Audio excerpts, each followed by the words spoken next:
నిర్మల్ జిల్లా ఖానాపూర్ మున్సిపాలిటీలో రాజకీయ వాతావరణం ఒక్కసారిగా వేడెక్కింది.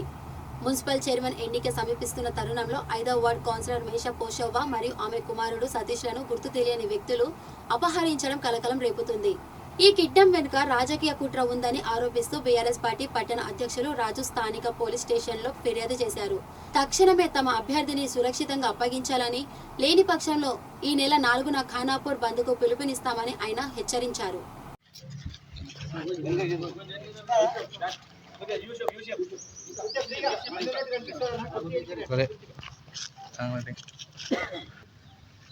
బలవంతంగా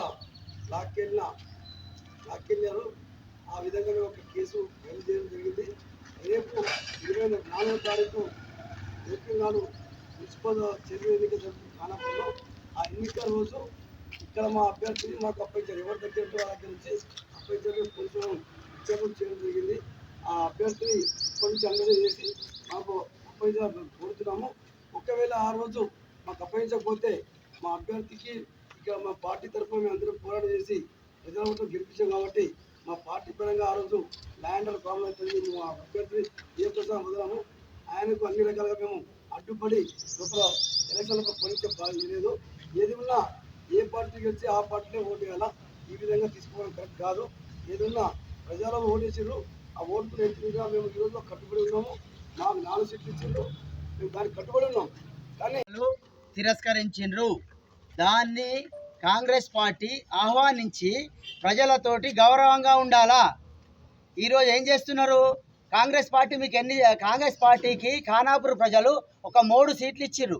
12 సీట్లలో 3 సీట్లు అంటే మీ పర్సెంటేజ్ ఎంత? 2% కూడా మీకు ఇవ్వలేదు.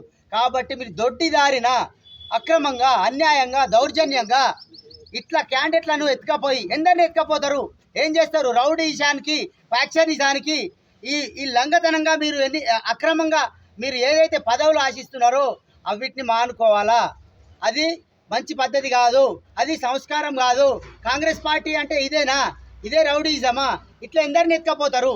మీరు ఎత్తుకపోయిన క్యాండిడేట్ని మాకు అప్పచెప్పాలా. లేకపోతే ఖానాపూర్ ప్రజలు మిమ్మల్ని ఆల్రెడీ ఖానాపూర్ నుంచి తరిమి కొట్టిర్రు.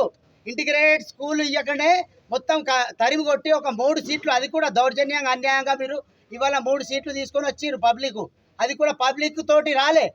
అయినా కానీ మీరు పబ్లిక్ను రెస్పెక్ట్ ఇచ్చి పబ్లిక్ అనుగుణంగా తీర్పుని ఆహ్వానించి ఎవరు ఏదైనా కానీ క్యాంపులకు వెళ్ళి ఎట్లా ఎత్తుకపోతారు మీరు? మాకు లేదా దమ్ము? మీ క్యాంపులకు వెళ్ళి కూడా ఎత్తుకరావాలంటే ఎత్తుకరాదా? కానీ మాకు ఆ సంస్కారం లేదు, మా పార్టీకి ఆ సంస్కారం లేదు. మేము అనుకుంటే మీ క్యాండిడేట్లను కూడా ఎత్తుకొస్తాం. మీ క్యాండిడేట్లు ఆల్రెడీ లావాదేవీలు అయితే లేదు, ఎవరి వాళ్ళు అక్కడనే ఉండాలా. పబ్లిక్ ఎట్లా ఇస్తే పబ్లిక్ అనుగుణంగా మనం పనిచేయాలా అనేది మా బీఆర్ఎస్ పార్టీ సంస్కారము. కాబట్టి దయచేసి ఇవాళ కూడా ఈ గవర్నమెంట్ ఉన్నదనో, లేకపోతే ఇంకా మాకు పొలిటికల్ అండా ఉన్నదనో, ఇంకేదో అనుకొని ఇలాంటి అరాచకాలకు పాల్పడితే మాత్రం ఖానాపూర్ ప్రజలు తిప్పి కొడతారు, తిరస్కరిస్తారు. ప్రజలు ప్రతిదీ అంశం గమనిస్తున్నారు. మీరు ప్రజలకు అనుగుణంగా గౌరవంగా ఉండి ప్రజల బాధ్యత ఏది ఇచ్చిందో ఆ బాధ్యత నెరవేర్చాలా. ఇట్లా దొడ్డిదారిన మీకు 3 సీట్లు ఇస్తే మీరు ఎట్లా మీరు పదవి ఆశిస్తారు? ఎట్లా పదవిలో మీరు కూర్చుంటా అని అనుకుంటారు? మీరు అపోజిషన్లో ఉంటామని ప్రజలకు గౌరవంగా మీరు ఒప్పుకొని చెప్పాలా. అది మీ గౌరవానికి నిదర్శనం అవుతుంది. మీ 3 సీట్లకు మీరు 30 సీట్లు సంపాదించుకుంటారా? 12 సీట్లు మీరే సంపాదించుకుంటారా? మీరు దీనికి ఏదైతే అక్రమానికి పాల్పడి, అన్యాయానికి పాల్పడి, దౌర్జన్యంగా కిడ్నాప్ చేసిన చరిత్ర మీ కాంగ్రెస్ పార్టీకి దక్కుతుంది. కిడ్నాప్ చేసినందుకు క్షమాపణ కోరి ఆ క్యాండిడేట్ను తిప్పి పంపించాలి. ఆ క్యాండిడేట్ కూడా పోయే క్యాండిడేట్ కాదు, ఆయనే కట్టర్ టీఆర్ఎస్.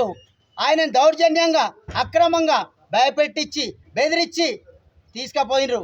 కాబట్టి మంచి మాటతోటి అప్పచెప్పేయాలా. లేకపోతే ఖానాపూర్ ప్రజలు కాంగ్రెస్ పార్టీని అసలు నామరూపాలు లేకుండా చేస్తారని హెచ్చరిస్తున్నాం. ఈ 4వ తారీఖు వరకు ఆయన రాకపోతే ఖానాపూర్లో ఇట్లాంటి రౌడీజానికి మీరు పాల్పడి మమ్మల్ని కూడా పాల్పడడానికి రెచ్చగొట్టకుండ్రి. మీకంటే ఎక్కువ రౌడీజం చేయగలుగుతాం, కానీ మాకు ఆ సంస్కారం మా పార్టీ మా వాళ్ళు నేర్పలే, అది మేము చేయం.